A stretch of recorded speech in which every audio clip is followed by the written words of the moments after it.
우리 비즈니스 용어 중에 CRM이라는 말이 있습니다. Customer Relationship Management, 이런 약자죠.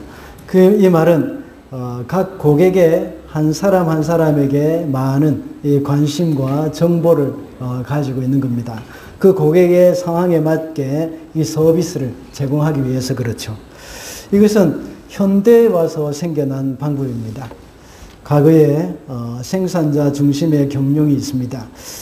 그때는 생산자 중심으로 경영을 진행해 왔었죠. 그래서 공장에서 대량 생산해서 판매하는 것입니다. 그렇게 되면 생산 단가도 낮고 소비자들이 원하면 또 구입하고 또 그렇지 않으면 또 구입하지 않는 그런 부분들이 많이 있죠. 그러나 현대에 와서는 다양한 소비자들의 취향에 맞춰서 아주 세심하게 서비스를 제공하는 경영 방식으로 변화되어져 갑니다. 가능하면 생산 라인도 아주 세분화해서 만들어내기도 하고, 또는 고객의 정보와 취향을 잘 확보해서 거기에 맞춰서 서비스를 제공하기도 합니다. 온라인 서점 하나 가입을 하더라도 고객이 즐겨 읽거나 관심 가지는 카테고리를 저장해 놓습니다. 그리고는 관련된 신간 서적이 나오면 이메일로 그 정보를 보내주기도 합니다. 그런데 요즘은 또 AI 기반으로 해가지고 한번 검색한 것이 저장되어 있다가 수시로 인터넷 사이트에 뜨기도 합니다. 교육 분야에서도 과거 한국에서는 이 서당에서 훈장 선생님이 동네 아이들을 모두 모아서 모든 연령의 아이들을 한꺼번에 공부를 시켰습니다.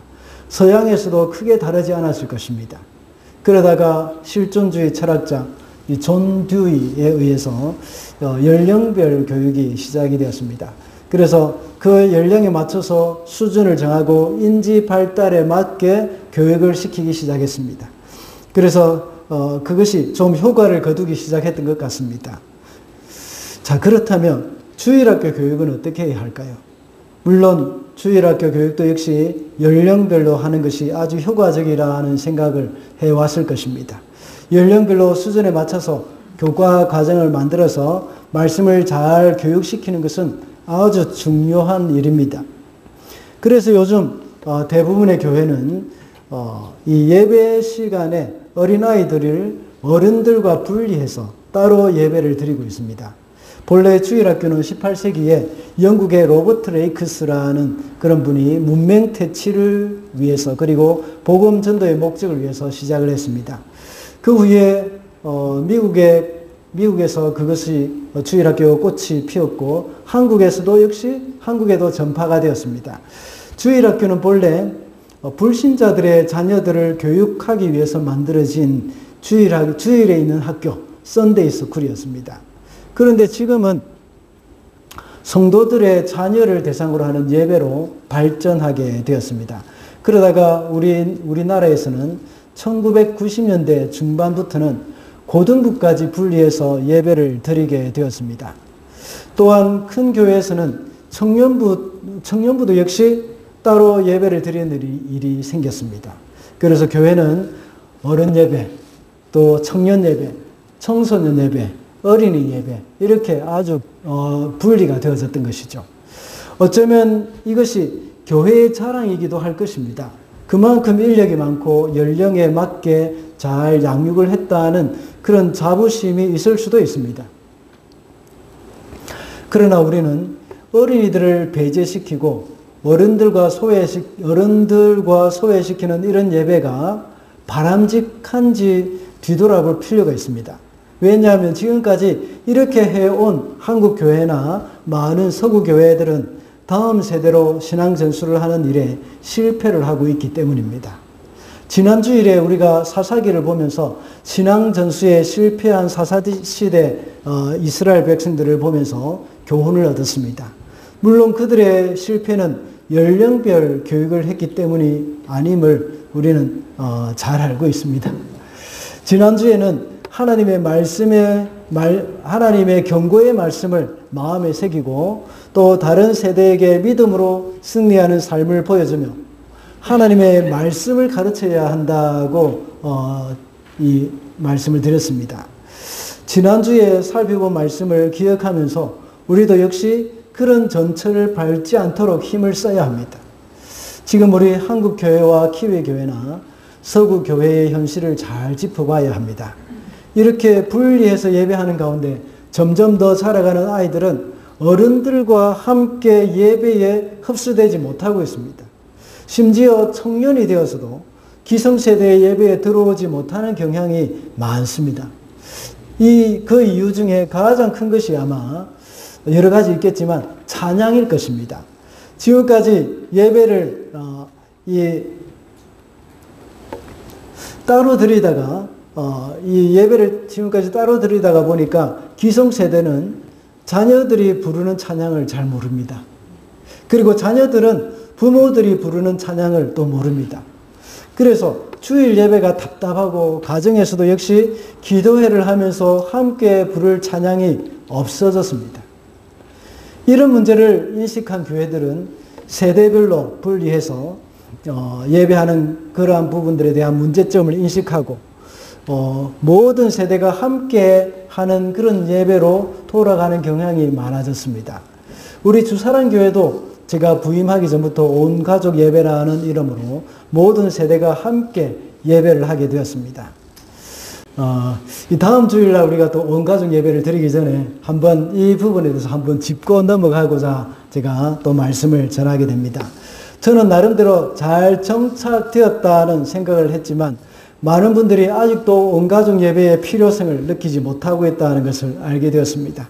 그래서 약 2년 전에 임직자 교육을 하면서 세대 통합 예배라는 주제로 약 1시간 정도 이 강의를 한 적이 있습니다. 아마 윤준호 목사님도 이 부분에 대해서 많이 말씀을 하셨을 것입니다. 저 앞에 계시던 담임 목사님, 그분도 역시 이 부분에 대해서 많이 말씀을 하시고 그 후에 온가족 예배를 시작하신 줄로 제가 알고 있습니다. 아마 우리는 익숙한 것을 좋아하기 때문에 수십 년간 이 세대 간 분리 예배를 경험한 분들은 한 번, 두 번 말씀드려도 쉽게 잊어버리고 익숙한 것으로 돌아가고 싶어하는 그런 마음이 생길 것입니다. 그래서 아주 이런 말씀을 통해서 자주 이런 말씀을 통해서 우리의 마음을 새롭게 할 필요가 있을 것 같습니다. 그래서 오늘은 모든 세대여 함께 예배하라는 제목으로 온 가족이 함께 예배를 해야 하는 이유가 무엇인지 살펴보겠습니다. 첫째로 온 가족이 함께 예배하는 것은 언약의 한 공동체이기 때문입니다. 1절을 보겠습니다. 모든 백성이 한꺼번에 수문학 광장에 모였다. 그들은 학자 에스라에게 주님께서 이스라엘에게 명하신 모세의 율법책을 가지고 오라고 청하였다. 느헤미야가 백성들을 독려해서 성벽을 쌓는 일을 완료했습니다.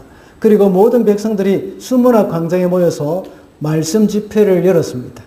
그들이 성벽을 재건하고 하나의 공동체로서 다 함께 모임을 가졌습니다. 그들은 함께 이 일을 시작했고 함께 이 일을 이룬 공동체입니다. 모든 백성이 모였다는 말은 성벽을 쌓는 일에 주도적인 역할을 한 사람만 모였다는 말이 아닙니다. 노인도 모였고 어린아이들도 모였습니다.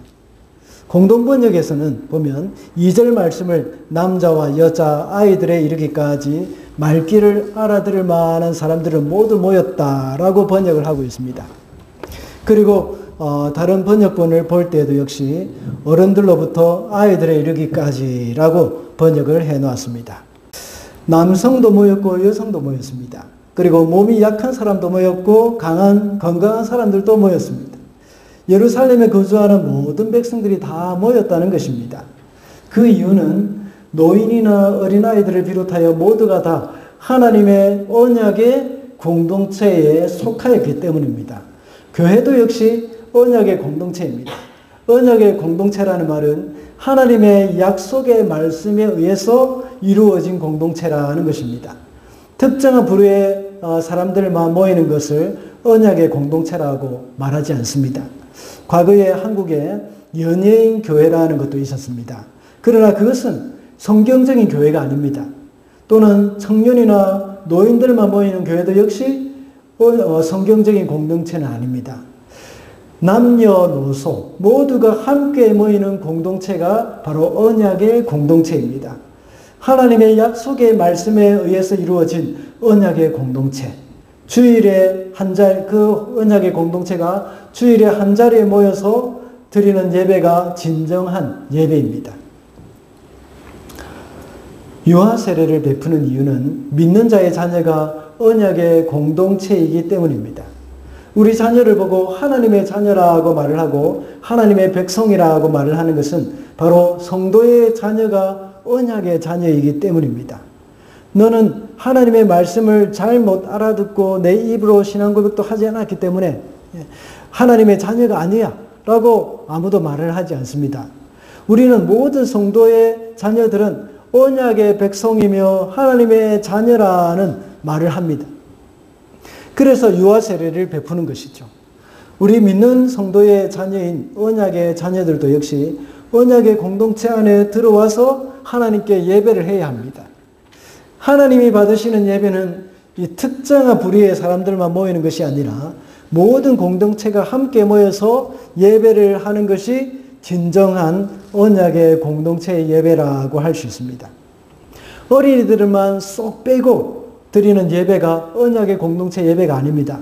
그래서 어린이들이 설교를 이해하지 못한다고 해서 예배의 자리에서 소외시켜서는 안 됩니다.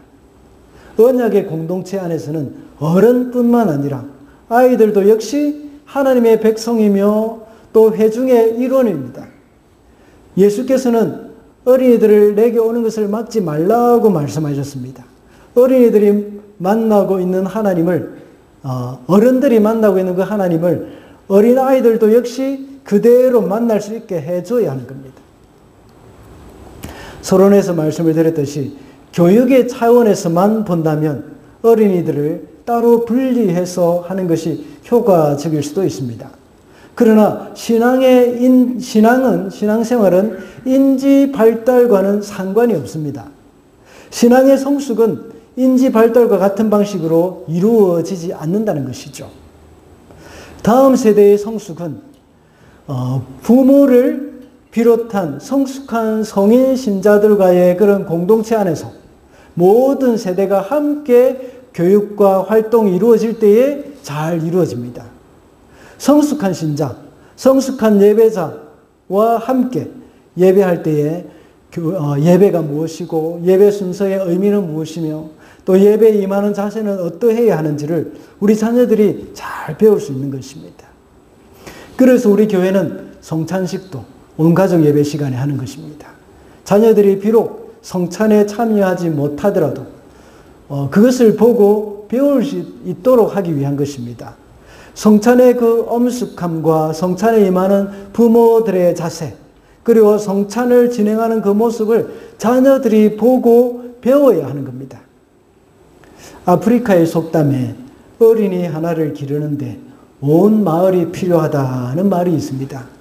그와 같이 어린이 하나에게 신앙을 전수하기 위해서는 온 공동체가 필요한 것입니다. 둘째로 온 가족이 함께 예배하는 것이 세대 간의 단절을 막는 길이기 때문입니다. 2절 말씀입니다. 7째 달 초하루에 에스라 제사장은 율법책을 가지고 회중 앞에 나왔다. 거기에는 남자든 여자든 알아들을 만한 사람은 모두 나와 있었다. 오늘 본문 2절에서는 에스라가 율법을 읽을 때에 남자나 여자나 알아들을 만한 사람은 모두 나왔다고 했습니다. 앞서 첫 번째 대지에서 설명을 했듯이 여기에는 어른뿐만 아니라 어린아이들도 포함이 됩니다. 이 사람들은 어린아이들이라고 소외시키지 않았습니다. 또한 역대하 20장 13절에 보면 여호사밧이 아람 군대와 전쟁을 하기에 앞서서 모든 사람들이 나와서 하나님께 기도했습니다. 그때도 역시 어린아이와 더불어 여호와 앞에 섰다고 말합니다. 세 번역에서는 그냥 아녀자라고 번역이 되어 있지만 개역개정에서는 그들의 아내와 자녀와 어린이와 더불어 하고 번역을 하고 있습니다. 자녀와 어린아이라는 말을 반복해서 하면서 오히려 아주 강조를 해놓았습니다. 그들에게 성벽을 완공하는 아주 기쁜 일에도 아이들을 함께 참여시켰습니다. 그리고 여호사밧 시대에 아람 군사가 쳐들어오는 그런 위기 상황 가운데서도 아이들을 참여시켰습니다. 이렇게 모든 일에 어린아이라는 이유로 소외시키지 않았던 것입니다. 특히 아람 군사들이 쳐들어오는 위기 상황에서 아이들까지 함께 모여서 하나님께 기도했다는 것을 보시기 바랍니다. 보통 사람들은 아이들이 뭘 알겠느냐? 그 위험한 전쟁통에 아이들은 빨리 피신시켜야지, 아이들까지 다 동원했다고 하면서 비판할지도 모릅니다. 그러나 지난주일 말씀을 생각해 보시기 바랍니다. 제가 서론에서 지난주일 설교 대지를 요약할 때에 그들은 믿음으로 승리하는 삶을 다음 세대에 보여주고 있는 것입니다. 이렇게 하나님께 부르짖으며 나아갈 때에 하나님은 기적을 일으켜 주셨고 아람 군대를 크게 무찔러 주셨습니다. 많은 사람들이 아이들이 어떻게 어른들 예배에 함께 할 수 있느냐고 생각합니다. 아이들이 뭘 아느냐 하고 생각하기도 합니다. 그러나 아이들도 하나님과의 인격적인 만남을 가집니다. 눈물을 흘리며 기도하는 것, 이거 저도 보았습니다. 제가 대구에서 사역할 때였습니다. 저는 본래 고등부 담당이었는데 주일학교 담당 교육자에게 무슨 일이 있어서 제가 대신 아이들을 데리고 캠프를 다녀온 적이 있습니다. 전국의 아이들이 다 모이는 캠프였습니다. 어린이 캠프라 해가지고 아이들이 뭐 찬양이나 율동, 뭐 게임 이런 것만 하는 것이 아니었습니다. 어른들과 똑같이였습니다. 찬양하고 통성기도 하는 것, 또 잘못한 걸 하나님께 회개하는 것, 이런 시간 다 가졌습니다.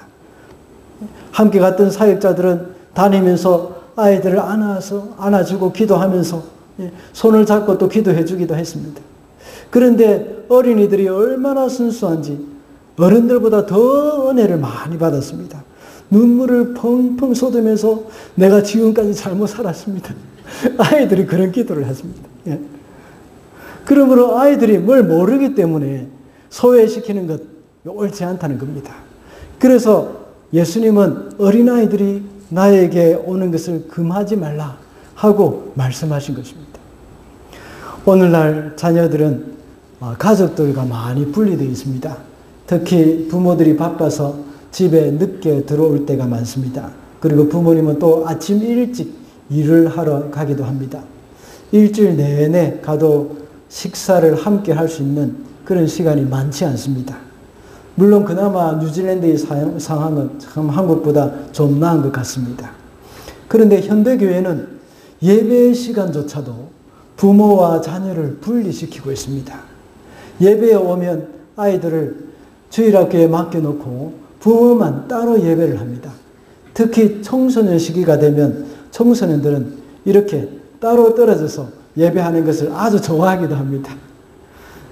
이 시간만큼은 부모님으로부터 벗어나기를 바랄 수도 있습니다.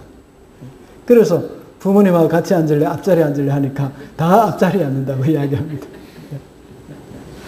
그러나 우리 교회는 함께 예배 드리는 분위기가 어느 정도 정착되어 가고 있어서 정말 감사한 일입니다.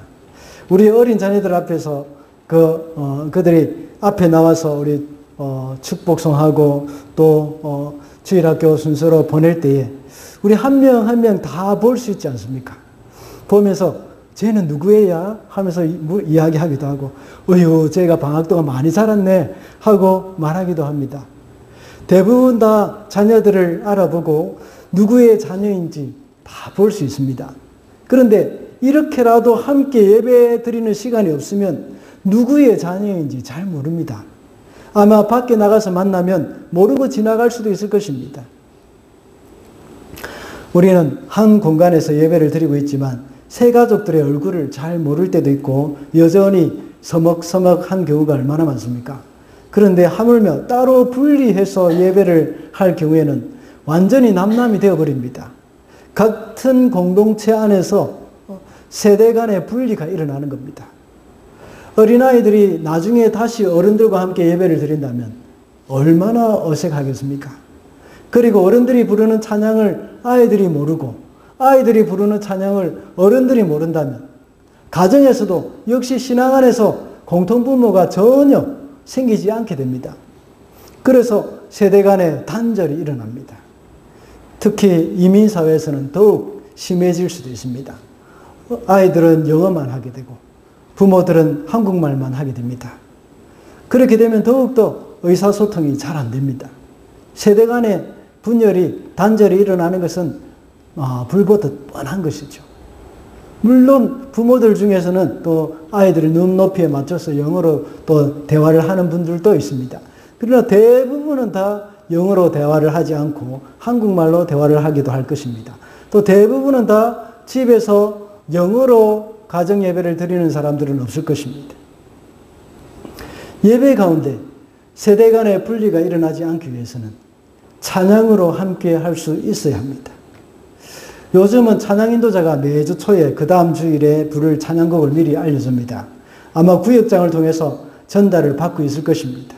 얼마나 좋습니까? 유튜브를 이용해서 한 주 내내 집에서 들으시기 바랍니다. 집에서 늘 듣던 찬양을 주일 예배 때에 부른다면 아이들이 얼마나 더 친숙해지겠습니까? 그래서 찬양을 따라 부르기도 하고 그 찬양을 하다 보면 또 은혜를 받고 예배에 깊이 들어가게 됩니다. 이것이 주일 예배를 중심으로 살아가는 그런 얼마나 좋은 아이디어인 것 같습니까? 그렇게 함으로 그들의 느헤미야 시대의 이스라엘 백성이나 여호사밧 시대의 이스라엘 백성들은 모두 세대는 하나가 되었고 단절되지 않았습니다. 세대 간의 단절이 심해지고 있는 이때에 모든 세대가 함께 예배하는 그 일에 우리는 힘을 써야 합니다. 마지막으로 온 가족이 함께 예배하는 것이 신앙을 전수하는 방법이기 때문입니다. 3절 말씀입니다. 그는 수문 앞 광장에서 남자든 여자든 알아들을 만한 모든 사람에게 새벽부터 정오까지 큰 소리로 율법책을 읽어주었다. 백성은 모두 율법책 읽는 소리에 귀를 기울였다. 모든 사람들이 함께 모여서 율법책을 읽어줬습니다. 그때 모두가 그 읽는 소리에 귀를 기울였습니다. 3절에서도 역시 2절과 동일하게 알아들을 만한 모든 백성이라고 말하고 있습니다. 하나님의 말씀이 선포될 때는 역시 어린아이들이 함께 했다는 것을 알 수 있습니다.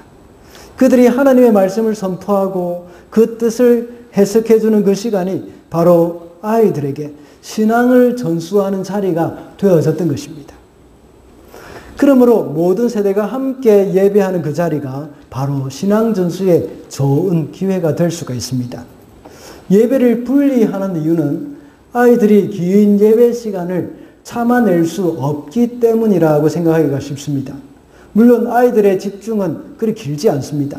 그러나 노력을 통해서 조절이 가능합니다. 언젠가 한번 말씀드린 적이 있습니다. 우리 교회에 한 번씩 참석했던 한국 여성과 결혼한 키위 목사님이 있습니다. 그 가정도 성경 번역 선교사로 지금 계시는 중인데 그 집에 자녀가 남자만 4명입니다. 그런데 저희 교회 수요 기도회에 참석을 할 때도 그 아이들을 다 데려왔습니다. 그 아이들이 얼마나 조용하게 잘 앉아 있었는지 모릅니다. 그래서 제가 물어보니까 하는 말씀이 습관되면 잘할 수 있습니다. 라고 했습니다. 부모들은 아이들에게 예배의 중요성을 가르쳐야 하고 다른 사람들에게 방해를 하지 않도록 집중해서 앉아있도록 훈련시켜야 합니다. 그리고 아이들이 조금 떠들더라도 어른들은 조금 참아줘야 합니다.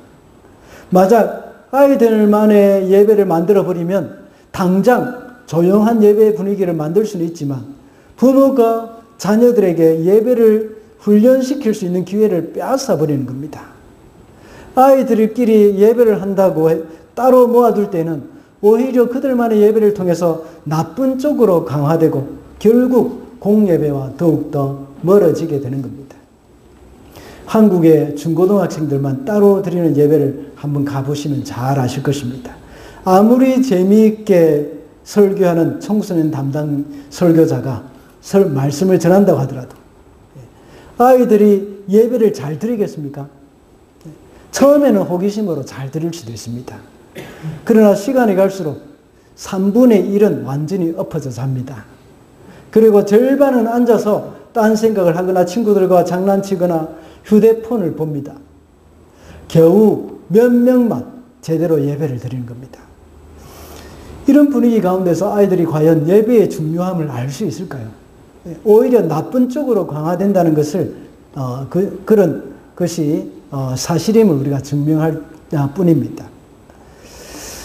그리고 자녀들만 따로 예배 드리는 것이 가장 그런 자녀들만 따로 예배를 드리는 것에 대한 가장 큰 이유가 아마 설교가 어렵기 때문이라고 생각할 것입니다. 그래서 어린이들에게 맞는 언어로 가르치는 것이 더 효과적이라고 믿고 있습니다. 그런데 이것은 단순한 지식 전달의 차원에서는 맞는 말일 수도 있습니다. 물론 저 같은 설교자가 최선을 다해서 쉽게 하려고 노력을 해야 하는 것, 또 재밌게 하려고 노력을 해야 하는 것 맞습니다. 그러나 아이들이 전혀 못 알아듣는다고 생각해서는 안 됩니다. 미리 못 알아들을 것이라는 생각을 가지고 안 알아듣기로 작정했기 때문에 못 알아들을 경우가 많습니다. 아이들은 자신의 나이에 맞게 설교를 이해하고 그만큼 은혜를 받습니다. 기도로 우리 성령님께 맡기고 부모는 자기 책임을 다해야 합니다. 그렇게 할 때에 성령께서 자녀들의 믿음을 일으키기 위해서 예배를 사용하실 것입니다. 자녀들은 설교를 다 이해하지 못하더라도 공예배를 통해서 어른들이 예배하는 모습을 보면서 하나님을 섬기는 것이 얼마나 중요한가를 배우게 될 것입니다. 분리해서 예배하는 시간에는 자기들끼리 장난치는 그런 친구들을 통해서 부정적인 영향을 많이 받습니다. 그러나 어른들과 함께 예배를 드릴 때는 부모가 예배 드리는 모습을 통해서 교육을 받습니다. 부모 역시 자녀가 지켜본다는 것을 의식하고 더욱더 바른 신앙의 본을 보이고자 노력을 할 것입니다. 그리고 집에 돌아가서는 예배 때 함께 부른 찬양을 다시 하면서 함께 들은 말씀을 또 나누고 신앙을 전수해 줄 수가 있습니다. 더 나아가서 아이들이 잘 알아듣지 못한 설교를 부모가 좀 더 보충해서 설명을 해 줄 수도 있습니다. 미국의 기독교 교육학자 존 웨스트 호프라는 분이 있습니다. 그분은 신앙을 다음 세대에 전달한다고 하는 것은 다음 세대를 공동체의 모든 예배 의식에 참여하는 자로 받아들이며 끌어들이는 일이다라고 했습니다. 이렇게 함으로 자녀들은 부모의 신앙생활을 배우게 되고 부모 세대의 신앙의 그 문화도 역시 익히게 되어지는 겁니다. 신앙도 하나의 우리의 익숙해져야 하는 그런 부분이 있다는 것이죠. 지난 주일에도 말씀을 드렸듯이 한 주에 1시간 교회 교육에만 자녀들의 신앙을 맡기면 안 됩니다. 여러분의 자녀는 여러분이 책임을 지셔야 합니다. 여러분이 직접 말씀을 가르치고 신앙생활에 대한 지도를 해 주어야 합니다. 그러기 위해서는 부모가 더 열심히 성경을 읽고 더 열심히 말씀을 들어야 합니다. 더 열심히 기도를 해야 하고 찬양을 더 많이 듣고 해야 합니다. 주일학교에서 지금 잘하고 있지만 우리가 지금 우리 주일학교 교육에서 잘하고 있지만 가정에서 성경 암송을 많이 시키시기 바랍니다. 매주마다 한 구절씩 요절 암송을 하는 것도 좋지만 성경 한 장씩 외우게 해보시기 바랍니다. 시편 같은 것은 아주 짧은 것도 많지 않습니까? 그러다가 점점 더 긴 장을 외우도록 해야 합니다. 그러면서 로마서 8장 같은 것도 한번 외워보면 얼마나 은혜가 되는지 모릅니다. 아이들이 아직 어려서 한글을 모르기 때문에 못 외우는 것은 아닙니다. 부모가 들려주는, 어머니나 아버지가 들려주는 그 말을 듣고 암송을 합니다. 영어가 편하다고 영어로 외우게 하지 마시고 한글로 외우게 하시기 바랍니다. 아이들은 글자를 몰라도 얼마든지 잘 외울 수 있으니까 꼭 아이에게 성경 암송을 시키시기 바랍니다. 저는 우리 아이들이 성경 암송하는 것을 녹화시켜 놨습니다. 지금 굿시드 나이 때에 한글을 모를 때에 암송한 것들도 있습니다. 그것을 한번 보여드리려고 하다가 시간도 별로 없고 또 약간 쇼오프한다는 그런 생각이 들 수도 있을 것 같아서 나중에 적당한 시간에 한번 보여줄 수 있을 기회가 있을지 모르겠습니다. 그런 기회가 되면 한번 보여드리겠습니다. 그리고 가정 예배 드리는 아이들이 굉장히 어릴 때 가정 예배 드리는 것도 역시 비디오로 찍어 놓은 것도 있습니다. 가정에서 성경 통독도 한번 해보시기 바랍니다. 제가 아는 한 가정은 아이들 방학 때에 성경 통독을 했다고 합니다. 세 남매를 데리고 엄마 아빠도 함께 앉아서 하루 종일 일주일 내내 식사는 간단하게 하고 성경만 읽었습니다. 소리내서. 물론 아이들이 굉장히 힘들어했다고 합니다. 그런데 그렇게 하고 나니까 한국어가 완전히 늘었다고 합니다. 그전에는 한국어도 굉장히 어눌했고 또 한글 읽기도 굉장히 힘들었는데 방학 때 집안에서 성경만 읽으니까 날이 갈수록 성경 읽는 속도도 빨라지고 한국말 실력도 월등히 늘었다고 합니다. 여러분은 만약에 이것을 하실 때에 맛있는 식사를 아이들에게 좀 주면서 하시기 바랍니다. 엄마 아빠도 물론 함께 읽어야 하기 때문에 식사 준비할 시간도 없으니까 맛있는 요리를 주문해서 성경을 읽느라고 수고하는 우리 자녀들에게 좀 사주시기 바랍니다. 그러면 성경 읽기가 힘들더라도 음식으로 위로를 받게 되니까 그나마 견디기가 쉬울 것입니다. 유대인들은 그렇게 했습니다. 하나님의 말씀이 송이꿀보다 더 달다는 것을 체감시켜주기 위해서 말씀을 외울 때에 꿀을 먹여줬다고 합니다.